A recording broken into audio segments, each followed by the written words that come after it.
இன்னைக்கான வீடியோல ஒரு தரமான விஷயத்த சொல்றேன், சேவ் பண்ணி வச்சுங்க. நம்ம எல்லாருமே விரும்பி சாப்பிட்றேன் குச்சி ஐஸை யாரு கண்டுபிடிச்சான்னு உங்களுக்கு தெரியுமா? ஆல்ரெடி தெரியும்னா கமெண்ட் செக்ஷன்ல டப்புனு போய் கமெண்ட்டை போடுங்கப்பா. இல்ல தெரியல ப்ரோனா தெரிஞ்சுக்கிங்க.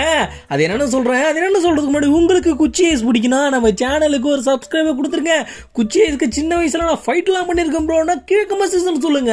இல்ல ப்ரோ எனக்கு கோன் ஐஸ் தான் பிடிக்குன்னா பரவாயில்ல, ஒரு லைக்கை போட்டு போங்கப்பா. அதாவது என்னன்ற விஷயத்த சொல்றேன்.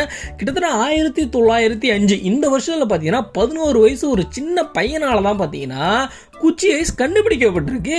அவங்க ஊர் பார்த்தீங்கன்னா நம்ம ஊர் இதில் சொல்லணும்னா ஒரு பனி பிரதேசங்க, பனி பேஞ்சிக்கிட்டு இருக்கு. அந்த பையன் பார்த்தீங்கன்னா கையில் வந்து சோடா அந்த தண்ணி வந்து வச்சுட்டு இருக்கான், கூடவே ஒரு குச்சியும் வச்சிருக்காங்க.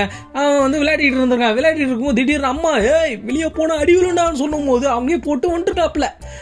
வந்து நாளைக்கு காலையில் போய் பார்க்க சொல்ல அந்த பனிக்கு அதுக்கும் ஃபுல்லாக வந்து அது ஃப்ரீஸ் ஆகிட்டு இருக்கு. அது வந்து எடுத்து சாப்பிட்டு பார்க்கும்போதும் ஒரு இனிப்பு சுவை வந்துருக்கு. அதுக்கப்புறமா தான் இந்த குச்சி ஐஸை கண்டுபிடிச்சிருக்காங்க. இந்த ஒரு விஷயத்தை பற்றி நீங்கள் என்ன நினைக்கிறீங்க? கீழே கமெண்ட் சொல்லுங்க. அப்படியே அந்த பையனோட பேர் என்னன்னு உங்களுக்கு தெரிஞ்சுக்கணும்னா ஒரு 10 பேர் அந்த கமெண்ட்ல கேட்டாதான் நான் கமெண்ட்ல பின் பண்ணியே வைப்பேன்.